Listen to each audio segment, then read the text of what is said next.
আমরা জানবো হচ্ছে ইন্ডিকেশন অফ দ্য ফ্লোরোকুইনোলোনস।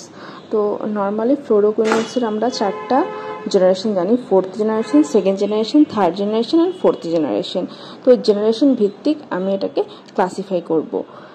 ফার্স্ট জেনারেশনের ক্ষেত্রে আমরা একটা জিনিস মনে রাখবো, সেটা হচ্ছে first generation to 4th generation, এটা হচ্ছে নিচ থেকে উপরে যাবে। লাইক আমরা ফার্স্ট জেনারেশনের ক্ষেত্রে যদি দেখি তাহলে হচ্ছে ইউরিনারি ট্র্যাক্ট ইনফেকশন পাবো, আর 4th জেনারেশনের ক্ষেত্রে যদি আমি দেখি তাহলে হচ্ছে আমি নিউমোনিয়া বা স্ট্রেপ্টোকক্কাই পাবো। ওকে, এবার আমি তাহলে আসি আমাদের সেকেন্ড জেনারেশনে।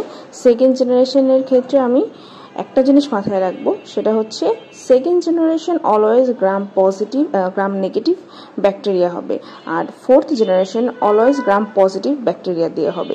ওকে, মানে ব্যাকটেরিয়াতে যা যা হয় তার এগেনস্টে ড্রাগগুলো ইউজ হবে। তাহলে 4th জেনারেশনে আছে গ্রাম positive bacteria which is pneumonia, and second জেনারেশনে আছে হচ্ছে গ্রাম নেগেটিভ ব্যাকটেরিয়ার এগেনস্টে। তো আমরা আগে জেনে নিই গ্রাম নেগেটিভ ব্যাকটেরিয়া কারা কারা আছে। সেগুলো হচ্ছে ইশ্চেরিশিয়া কোলাই, ক্ল্যাবেশিয়ালিয়া, সালমোনেলা টাইফি, প্রোটিয়া, শিগেলা, এগুলো হচ্ছে ব্যাসিলি মেইনলি। আর কক্কায়ের মধ্যে হচ্ছে নাইসেরিয়া মেনিনজাইটিস, নাইসেরিয়া গনোরি। তো এইগুলোর এগেনিস্টে হচ্ছে আমার সেকেন্ড জেনারেশনের ড্রাগগুলো কাজ করে। লাইক ডায়রিয়া হবে হচ্ছে ইশ্চেরিশিয়া কোলাই দ্বারা, এছাড়া ব্লাডি ডায়রিয়া দ্বারা হচ্ছে শিগেলা হবে। ওকে, দেন হচ্ছে সালমোনেলা টাইফি হবে হচ্ছে টাইফয়েড দিয়ে, এছাড়া আমাদের ক্ল্যাবেশিয়ালা দ্বারা হচ্ছে নিউমোনিয়া হবে, দেন প্রোটিয়েস দিয়ে হচ্ছে ইউরিনারি ট্র্যাক্ট ইনফেকশন হবে।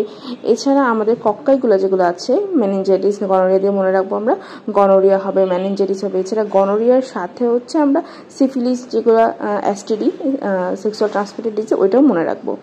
এছাড়া আমাদের এই যে পেরিটোনাইটিস, অ্যাপেন্ডিসাইটিস, কোলেসিস্টাইটিস, এগুলো হচ্ছে অ্যাবডোমিনের। সো অ্যাবডোমিনে নর্মালি গ্রাম নেগেটিভ ব্যাকটেরিয়া সবচেয়ে বেশি থাকে। সো আমরা এটা দিয়ে মনে রাখতে পারি পেরিটোনাইটিস, অ্যাপেন্ডিসাইটিস অ্যান্ড কোলেসিস্টাইটিস। আর থার্ড জেনারেশনের ক্ষেত্রে যে আমি প্রথমেই বলেছিলাম যে আপার রেসপিরেটরি ট্র্যাক্টগুলো নিচের দিকে আসবে, মানে প্রথম শুরু হবে ইউরিনারি ট্র্যাক্ট ইনফেকশন, যেটা ফার্স্ট জেনারেশনে, অ্যান্ড আস্তে আস্তে আমাদের উপরের দিকে আসবে। Okay, which is respiratory infections. Third জেনারেশনে হচ্ছে আমাদের রেসপিরেটরি ইনফেকশনের মধ্যে community acquired pneumonia, bronchitis, pharyngitis, laryngitis and COPD. And 4th জেনারেশনের ক্ষেত্রে gram positive bacteria which is pneumonia by স্ট্রেপ্টোকক্কাই।